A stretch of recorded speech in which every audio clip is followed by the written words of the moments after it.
I think you said you trained a lot of kids. Like you've spent a vast majority of your time working with young athletes. What has working with young athletes taught you about human movements, and how has this played a role into the development of your philosophies? Well, it's taught me how to teach, first of all, because kids have a short attention span. It's taught me how to break things down and cue in ways that people understand it, right? I've dealt with every kind of injury you can imagine because I train the kids and then I'll train their older parents, right? So those two groups, very different injury profiles, but I've worked with so I can work around every injury you could ever bring up to me. Um, so kids, mainly it's the understanding that they can take a lot physically. They can't take a lot emotionally. We can work kids very hard physically. You have to be kid gloves as far as the emotional aspect, putting stress on them to perform.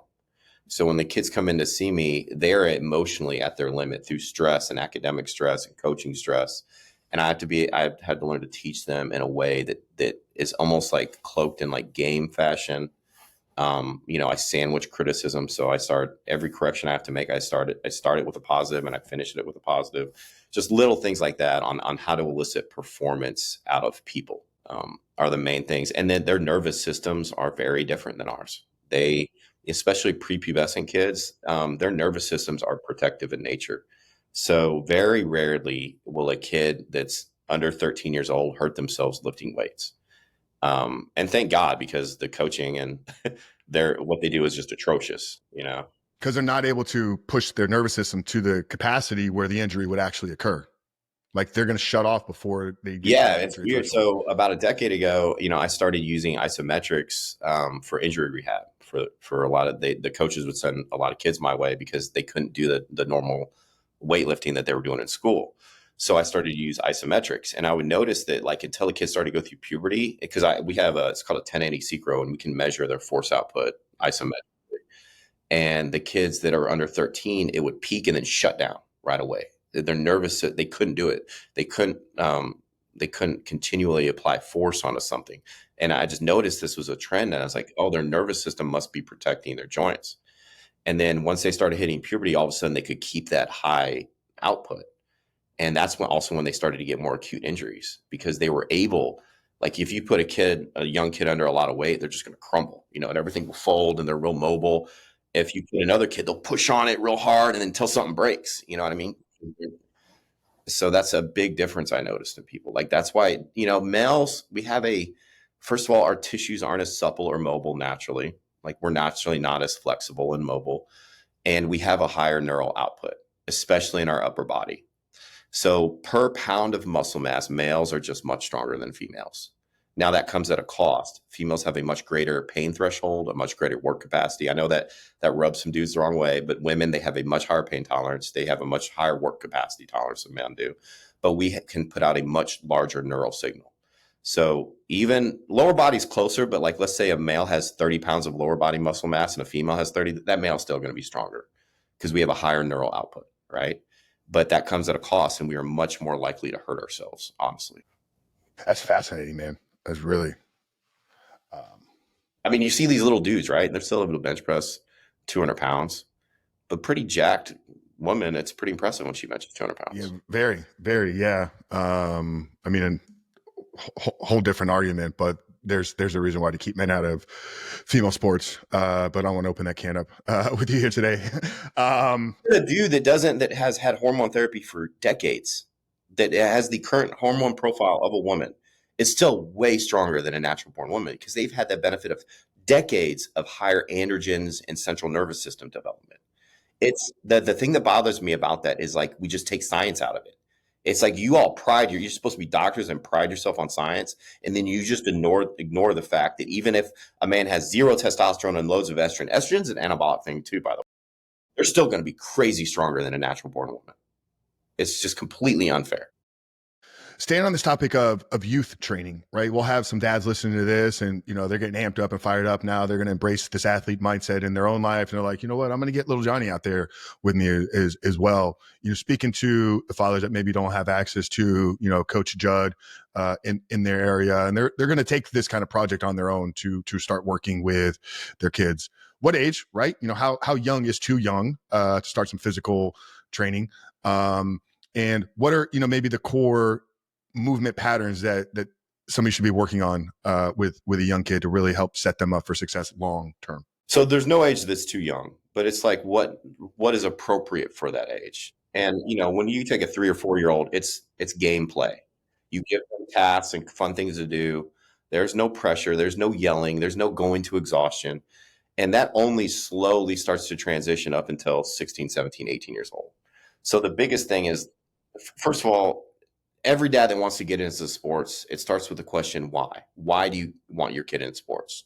And then write those down and then adhere to those. Do you want him to be a professional Major League Baseball player?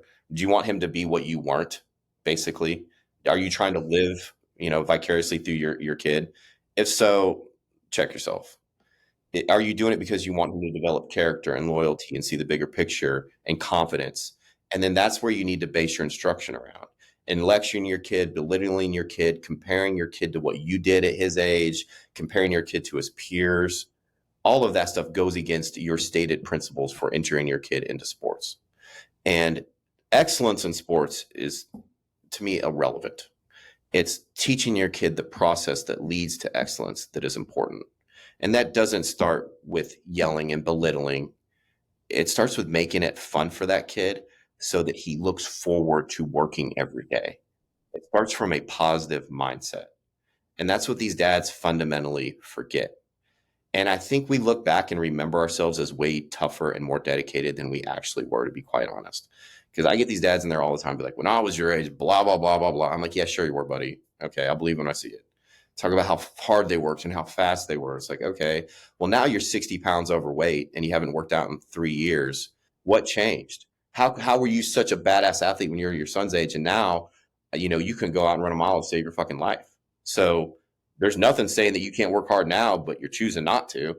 It's shit like that where I just see these dads say these things in front of their kids. I'm like, come on, man. I'm sorry, but as far as the movement patterns go, you have your 7 primal patterns, push, pull, squat, lunge, hinge, carry, rotation. Base everything around those, and then blend them together, and then work all 3 planes of motion: sagittal, frontal, transverse. And I know that seems like a lot, but it's really not. Like, understand the patterns, and there's subtleties in each pattern. That's not as important. And then blend those patterns together, to learn the planes of motion. I know it sounds super scientific, but it's not that hard. It's like if you're drawing a cartoon character that's 2-dimensional, when you draw a painting and it looks like it has depth, well, you added the sagittal plane, so you got your rotation here, you got your front and back, and you got your side to side, and just work all of those planes and blend them together. It's if you're doing that, you're on the right path. Yeah. I love that you called out some dads, man. I've spent, many years at sports fields, obviously growing up playing sports, but my nephew's 14. I've been a big part of his life, coaching him in baseball various seasons. My girlfriend now, she has a 9 and a 6-year-old. And, so you see these dads that are, 60 pounds overweight, barking at their kid from, the shaded seat, lawn chair. And it's like, but then that's the same guy that comes up to me at the gym is like, bro, I used to look like you when I was your age. It's like, no, you didn't, bro. Like, seriously? Like, you never looked like me. Like, let's be real here. So how do guys stop buying their own bullshit? Well, first of all, you have to, so I recently posted something about this. It's 3 main categories with your children. It's criticize, compare, and give them an out, or deflect, rather. Criticize, compare, and deflect. So they criticize their kid all the time, and they think it's like they're teaching them. No, you're just being critical, being sarcastic, you're being demeaning.